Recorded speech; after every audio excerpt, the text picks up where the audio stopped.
Marshall McLuhan saw it coming. The Canadian media theorist understood that technologies don't just carry messages, they fundamentally rewire human consciousness. When we add his insights to our understanding of cinema's role in shaping collective reality, something profound emerges.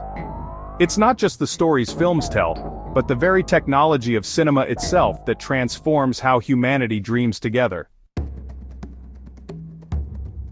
The medium is the message, McLuhan famously declared. Applied to cinema, this means the mythic power of movies doesn't primarily come from their plots or characters, but from the medium's unique properties: the darkened room, the overwhelming scale, the fusion of sight and sound, the collective yet individual experience.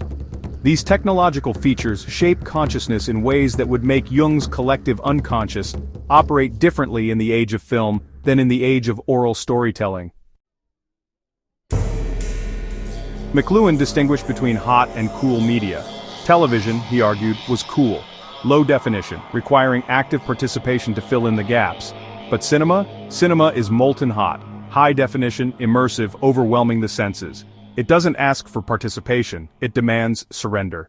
This surrender is precisely what allows films to bypass the rational mind and speak directly to Jung's archetypal realm.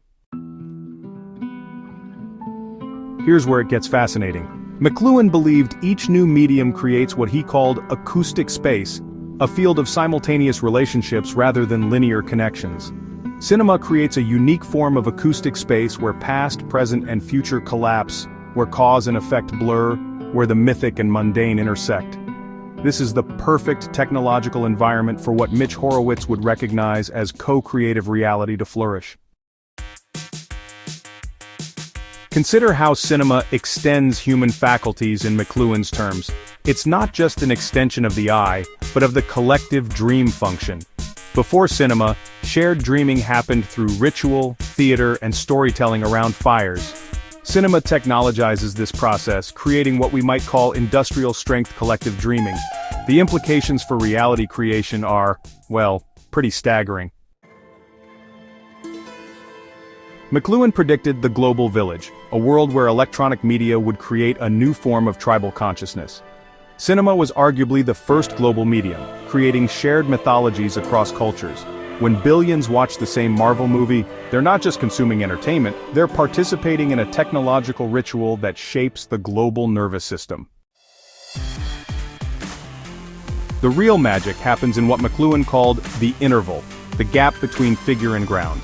In cinema, this interval exists between the screen and audience, between individual and collective experience, between the archetypal and the technological.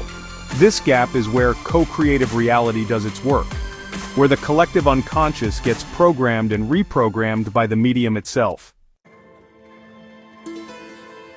McLuhan warned that we become what we behold, that we shape our tools and then they shape us.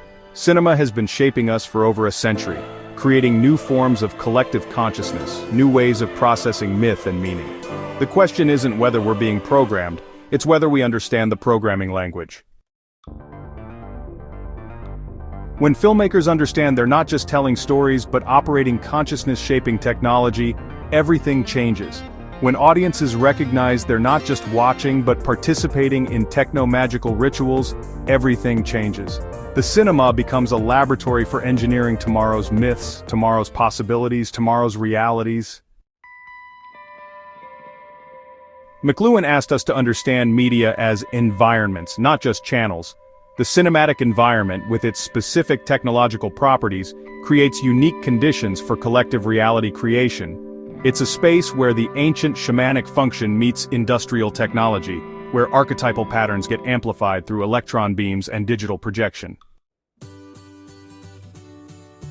We're living in the world cinema helped create, not just through the stories it told, but through the consciousness it shaped.